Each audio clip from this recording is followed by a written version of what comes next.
All right, this is John Oliver. Last week tonight, season 12, episode 17. He's talking about Trump's big, beautiful bill. It's June 29th, 2025. And what he's going to talk about is how Republicans didn't read the bill before they passed it. And let's just listen in. This whole process has been rushed to the point that some House members who voted for the bill later had to admit that they hadn't read all of it. Marjorie Taylor Greene, arguably one of the worst things to come out of Georgia since the Trail of Tears, was upset when she learned the House version included a provision prohibiting states from restricting AI for the next 10 years. This past week, I have come out in full transparency and said, when I voted for the one big beautiful bill, I didn't know about this clause. Yeah, that's not great, although to be fair, who among us hasn't approved things that we haven't read properly? Yeah, okay, so this is how John's little propaganda works. And to be clear, he has a propaganda show disguised as a comedy talk show.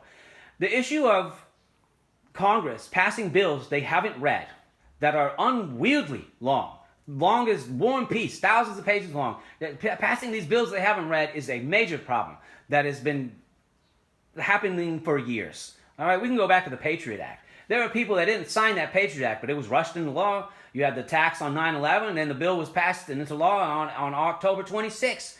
You had only two senators to abstain who voted against the law. That's Feingold and Paul, Senator Ron Paul and Senator Russ Feingold, voted against it. Some people voted for it and didn't even read it. Then you have, even more famously, Nancy Pelosi standing in the dais, you know, as Speaker of the House, saying about Obamacare, we need to pass this bill before we can find out what's in the bill, or in order to find out what's in the bill, indicating she didn't read it, indicating others hadn't read it. You know, it's thousands of pages long. How in the world is anybody supposed to read it? Are they supposed to delegate it to their staffers, and they read it sections at a time and then report back what's in it? That delegation of responsibility is highly irresponsible. The people that sign these bills into law need to know what's in the bill, and they're not reading it. And this guy is making it a partisan issue. It's a Republican thing. These stupid Republicans didn't read it, and now they're stuck with their choice. And Donald Trump is forcing them to pass it, you know. And the problem is it's endemic to both parties. It's a political issue. It's not a party issue.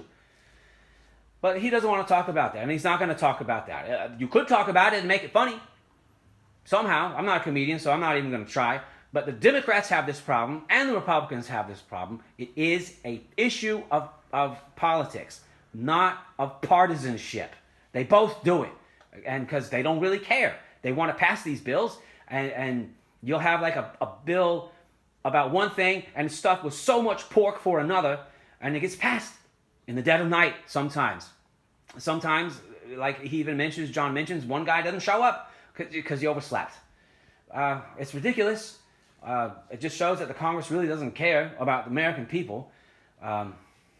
And there's no excuse for it. And there's no excuse for this kind of propaganda coming from this British man. He is a British man. Yeah, he's got American citizenship, but he's a British man. He don't understand this country. He don't understand the USA. Not like someone who's been born and bred here and lived it and breathed it, died in the wool. This guy is just a propagandist. They both do it.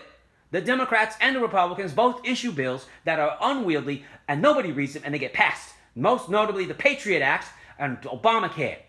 They both admitted we didn't read those bills. And you're just going to laugh at Marjorie Taylor Greene? Yeah, she's low-hanging fruit. Low-hanging, easy fruit. This show sucks.